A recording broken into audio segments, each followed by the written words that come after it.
What would you think if you saw these Instagram posts? Young women going to demonstrations, putting up stickers, spraying graffiti. Women who like to dance and sing karaoke. To me, it looks like belonging to a community and having fun.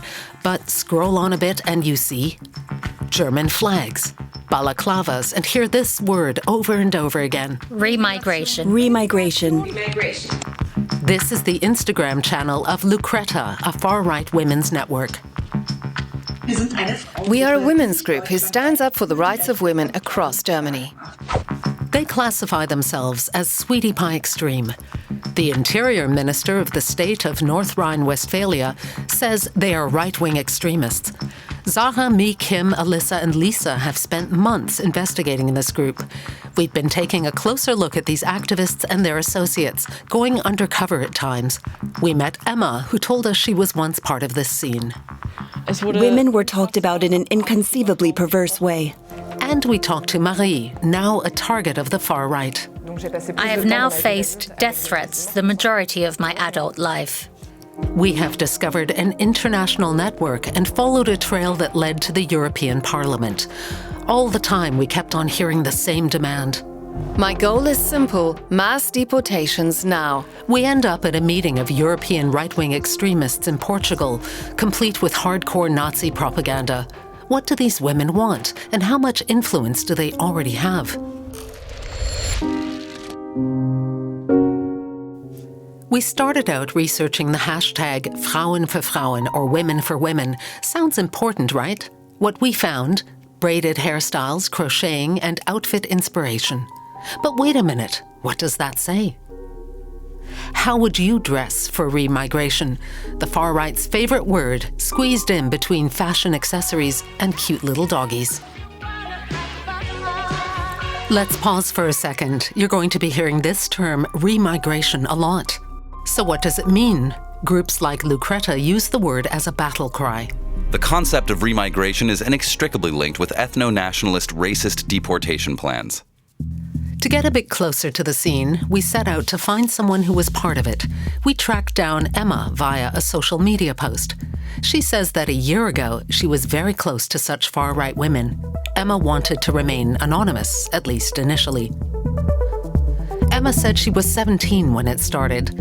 Out of curiosity, she tagged along when her mother visited her neighbor. Nothing strange there, really, but that neighbor was Mathilde Huss.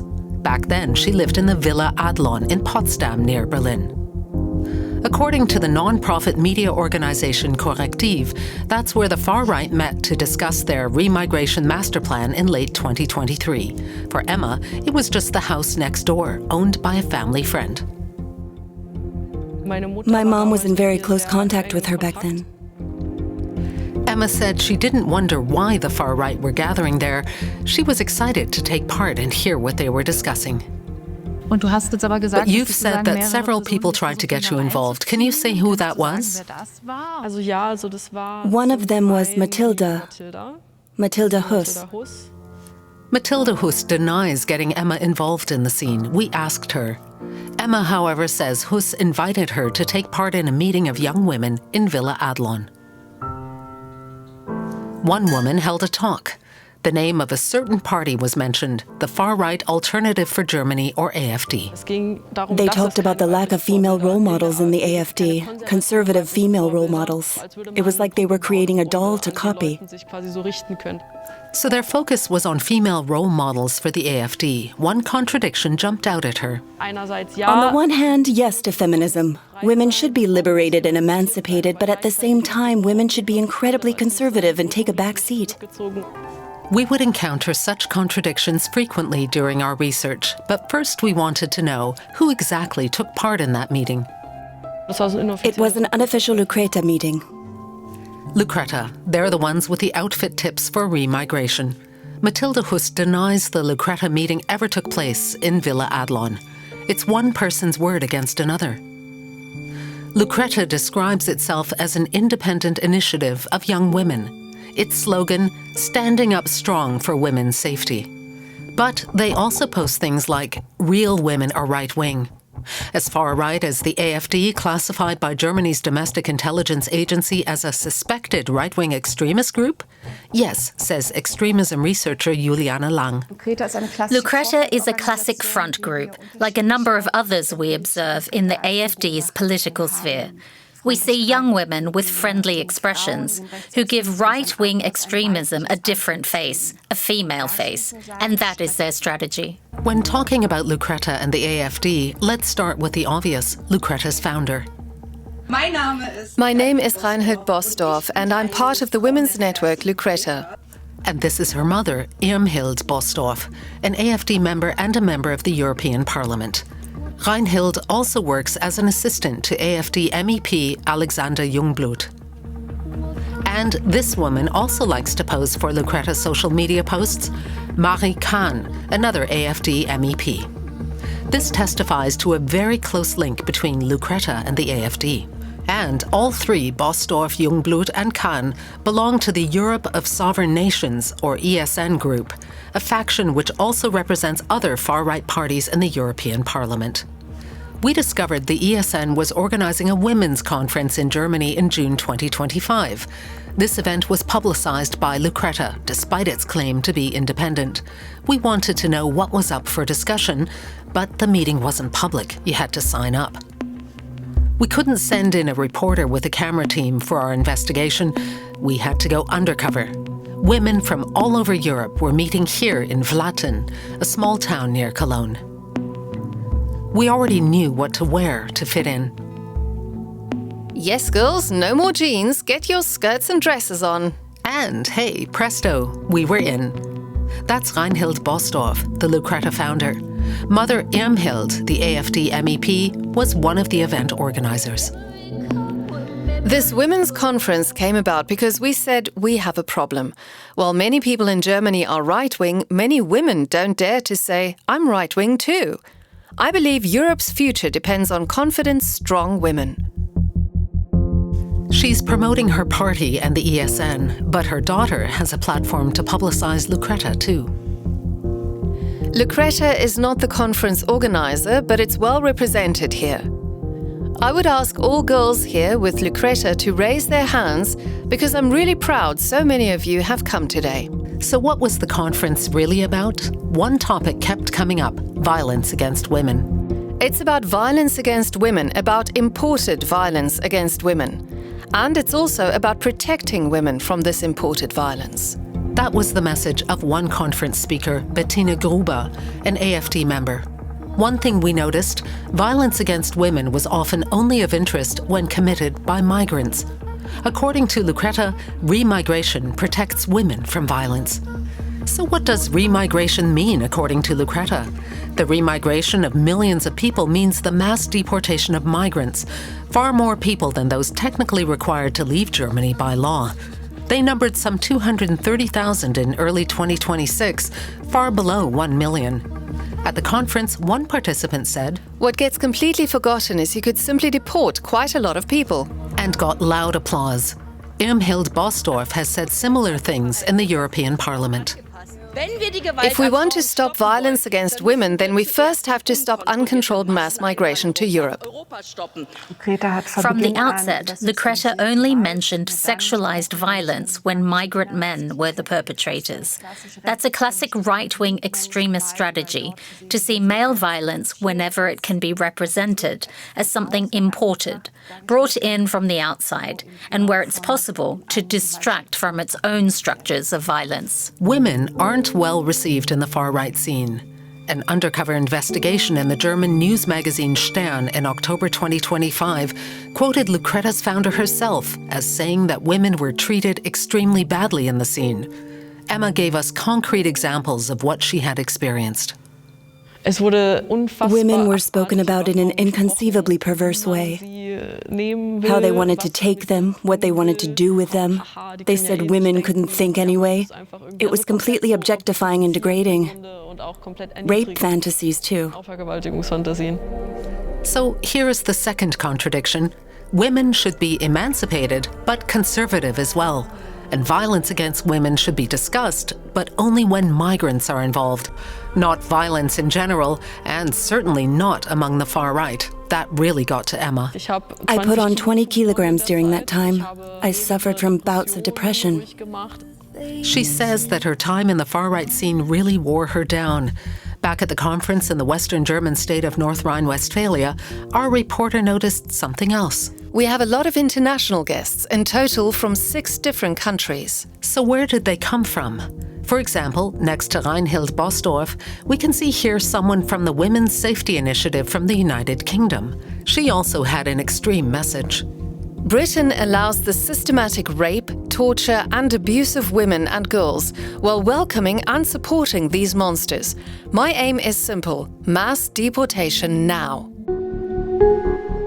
And there were representatives from France too.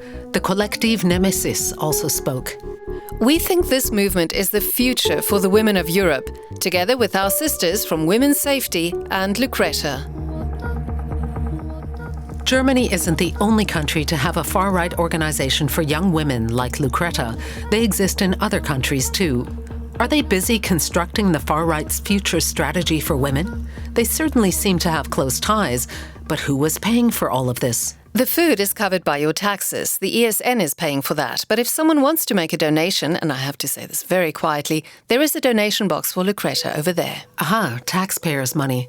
That means all European taxpayers indirectly financed this meeting, and donations for Lukreta were being collected, even though it wasn't an official organizer. We asked the European Parliament what it thinks about that. Events organized or funded by the Parliament are scrutinized to verify their purpose, participants, and compliance with European Parliament regulations. But they refused to comment on this particular case. And we want to make women more visible. We want to encourage women to step forward, to come to events like these and speak too. This attempt to attract more women to join far-right movements is not only visible at the European level. Germany's AfD also wants more women to join. And even though the number has been rising, at the moment only about 1 in 5 party members are female. This internal strategy paper from the AfD's parliamentary party from July 2025 was leaked to us during our investigation. It states, the following groups can be identified where the AfD has not yet realized its potential. One group of women, for example, housewives and mothers. Housewives and mothers. The AfD are trying to target women. According to Emma, that's what that meeting in the Villa Adlon was about too. And Lukreta is helping the party.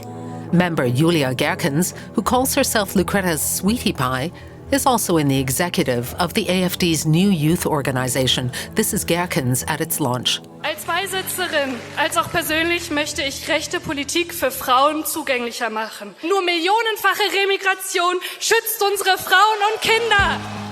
Here it is again, the trigger word of the far right, remigration. How are they managing to push their agenda? Via social media, for example. Lukreta is having success on Instagram. In May 2025, it had fewer than 6,000 followers. By January 2026, that number had trebled. But why does this propaganda function particularly well on the internet? That's something extremism researcher Kira Ayadi from Germany's Amadeo Antonio Foundation has been looking into. Instagram seems to be the main recruitment tool. Pretty pictures are posted there. Ostensibly harmless images. Young women primarily come across these profiles in Instagram because they use hashtags like #braids, baking, or whatever. This right-wing extremist ideology only becomes visible when you look a bit more closely at the images and the way they're staged. It is not as obvious as with right-wing women in the classic sense. Just like we saw at the beginning, sweet braided hairstyles, handicrafts, and then remigration. The reason that they call for mass deportations is always violence against women. Cases are also posted on Lukreta's Instagram channel. Of course, they almost exclusively feature violence committed by men who are not white. We discovered many of the affected women or bereaved relatives did not want this publicity. Here are some of the families' responses. The fate of our daughter was instrumentalized. I don't want our daughters murdered to be used for political purposes. We want to stress that the death and the loss should not be used to foment hate or be politically instrumentalized. Our reporter Alyssa got in touch with the families, but they didn't want to be interviewed. Because we couldn't find anyone in Germany willing to talk to us about how groups like Lukreta had co-opted the fate of their loved ones, we decided to look abroad. At the ESN conference, we saw that Lukreta is just one of a number of European far-right women's groups. Nemesis in France seems to be the most active. In France, we find Marie. Content warning, you're about to hear descriptions of violence. Marie shared with us the comments she reads every day. Toi, nous allons venir te chercher, cache-toi, espèce de déchet humain, le karma ou nous allons s'occuper de toi, sale chienne islamique puante en déficience psychologique irréversible. Pour parler de l'affaire Lola, en fait, hier, t'avise un soir et s'occupe de toi. On se revoit tout de suite après à l'hôpital quand tu seras déchirée et défoncée de partout, nez cassé et moralement détruite par la fête qu'ils t'auront offerte. Vraiment trop hâte.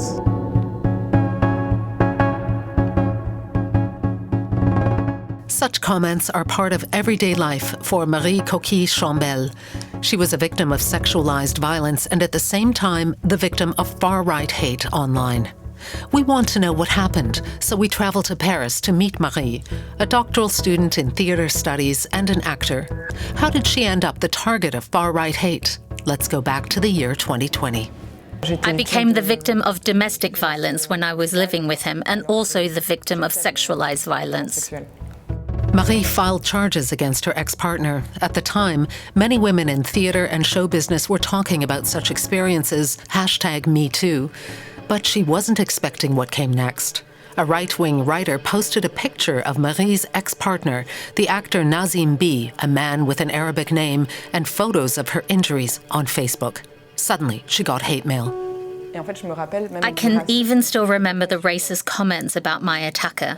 They were really disgusting messages that said I'd tasted desert and that the violence that I'd suffered served me right.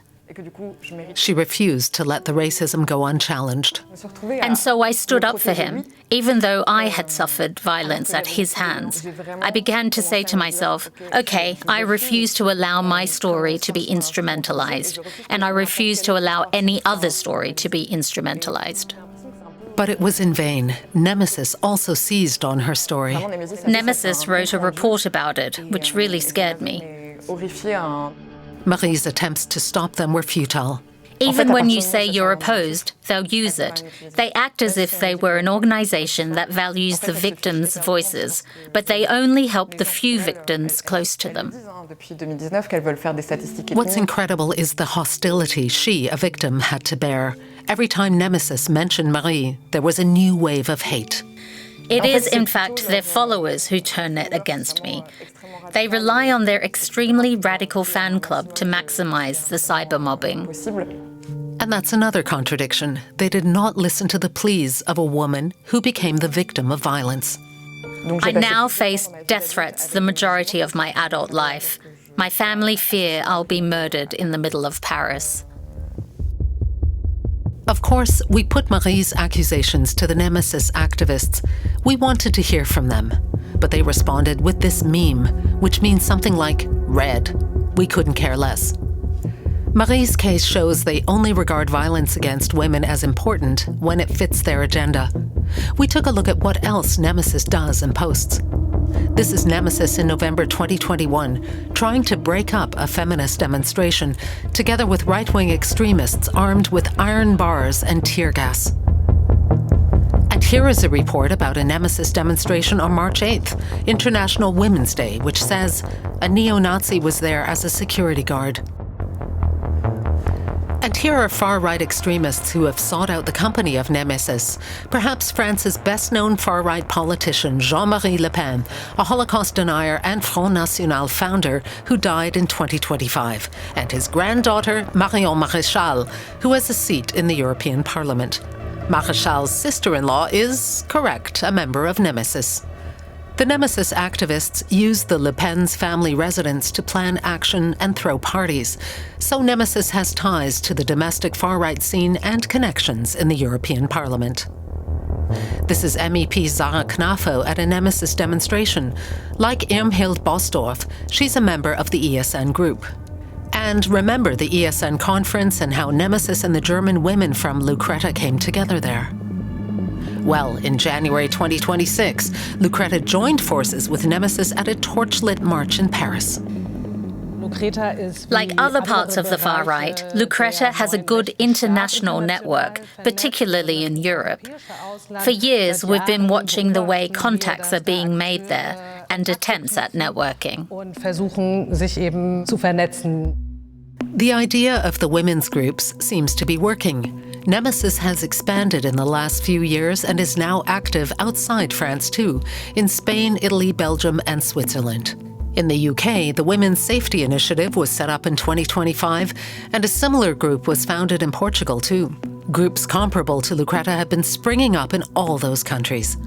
Well, it fits. Nemesis and Lukreta call each other sisters. Nemesis demonstrates with neo-Nazis.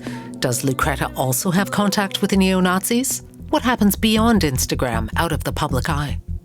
We look to see what else Lukreta founder Reinhild Bosdorf has been up to. There she is, listed as a VIP, at a conference of the Portuguese group Reconquista, or Reconquest, taking place in the city of Porto. And next to Reinhild in the lineup, well-known neo-Nazis from around the globe. Steve Laws from the UK, nicknamed Migrant Hunter. Keith Woods from Ireland describes himself, according to media reports, as a raging anti-Semite. The US nationalist Jared Taylor claims that there are different human races and that they have different levels of intelligence. And the prominent Austrian Martin Sellner, a central figure in the identitarian movement. Organizer of the conference in Porto, Afonso Gonçalves, the founder of Reconquista Portugal, accused of spreading ultranationalist, racist, and xenophobic messages, he just says, "Yes, and so what?" And he says things like this about women. It's pretty much undisputed that men are generally more intelligent than women. Giving women the right to vote was the worst thing we've done in Western civilization in the past 100 years. Okay, so why is a supposed women's rights activist a VIP at this man's conference? Of course, we'd love to check that out, so our reporter, Lisa, is heading there. As journalists with a camera, we'd stand out too much here, so we have to film with a hidden camera, meaning no microphone. The event is taking place in a suburb of Porto where there are no restaurants, no subway station, and no counter-demonstration or police either.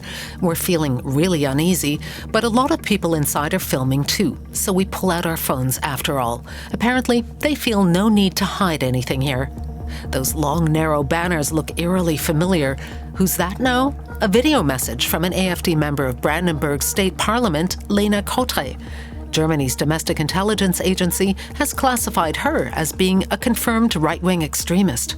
Die Grenzen müssen geschlossen und eine umfassende Remigration eingeleitet werden. Beides können wir erreichen, doch dafür müssen wir in Regierungsverantwortung kommen. Die Menschen in Portugal wie auch in Deutschland wollen Remigration. I wonder if she knows the organizer thinks it's a mistake that she is allowed to vote as a woman. And then he takes the stage, the most eagerly awaited speaker at the conference, Martin Sellner. This is not an enrichment, it's a replacement. It is a demographic crime that's taking place right in front of our eyes. Sellner is stirring up fear about a supposed great replacement, a far-right conspiracy theory. His solution?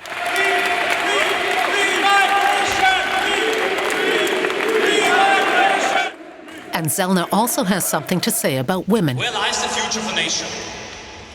It lies in its women. In its young women, to be precise. And that's precisely why the VIP guest is here. The very reason we're here too, Reinhild Bosdorf. She and Sellner know each other. For example, they were at Vienna's academic ball in 2019. But we want to focus on the women. We approach Reinhild. She wants to recruit us right away. Next year, we're also going to hold a meeting in Berlin. Please get in touch. I've also been holding regular women's conferences in North Rhine-Westphalia with my mother for 3, almost 4 years. We were at the women's conference, but Reinhild Bosdorf doesn't know that yet. She seems to be having a great time in Portugal.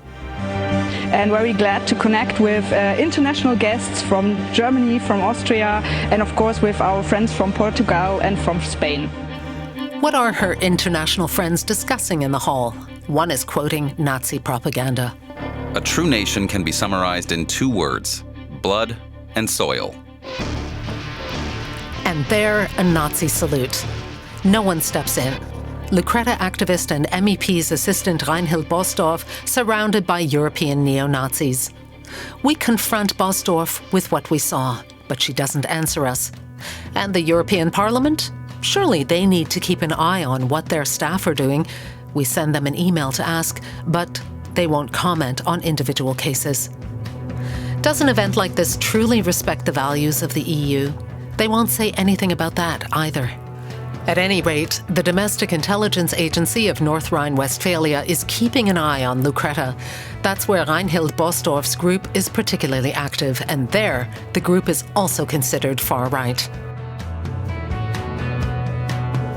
The state's Minister of the Interior in Düsseldorf, Herbert Reul, doesn't mince his words. This is a whole new level, showing once again how the far right manages to infiltrate mainstream society, organize mainstream activities, gain acceptance, and emerge from the shady corner. That's how they try to appear totally normal, not some weird bunch of old guys like we used to think, sitting under a flag in a bar, dreaming of the past. Instead, modern and youthful and involving women. That gives it a different image and makes it even a little more dangerous. And thirdly, it gives them access to women they would never have reached through men. The strategy is brilliant, but extremely dangerous. It's dangerous, too, because it's hard to distance yourself from that scene once you've been part of it, says Emma.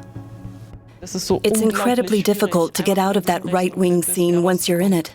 My old school friends no longer wanted anything to do with me because of that right-wing involvement. You get kind of trapped in it. But a week after the anonymous interview, Emma herself posted videos about her far-right experiences. I'm really happy to be sitting here with you, in a nondescript place. Mystery. Emma is the girlfriend of Eric Ahrens, who helped build up the AfD's social media strategy and was also there at the event in Potsdam. Eric and Emma say they have left the far-right scene and have no contact with the far-right women. There's no mincing words. They are all obviously Nazis. They obviously all have a platform where they can spread these damaging ideas and information and false information. Why? And why is nothing being done? Young, female, far-right. In our investigation, we dove deep into a network of women from the far right who act as if they are harmless, who say they support women, but only do so when it fits their agenda, who spread hatred against migrants. If we are against violence, then we're for remigration. And who act as if they are serving women's rights. They are instrumentalizing what is ostensibly feminism. That is, they say they are conducting a right-wing feminism. But if you look more closely at their work, it ultimately has nothing to do with feminism. This is all about maintaining patriarchal gender roles. They're already part of our democratic institutions, and their policies are being promoted in events paid for by taxpayers' money. The women's ideology is plain. These are racist and openly far-right strategies. Their networks are deeply anti-democratic and anti-feminist. The idea behind Lukreta seems to be taking off. More and more groups of its kind are being set up across Europe, designed to propagate hate and fear. And more women seem to be attracted to them.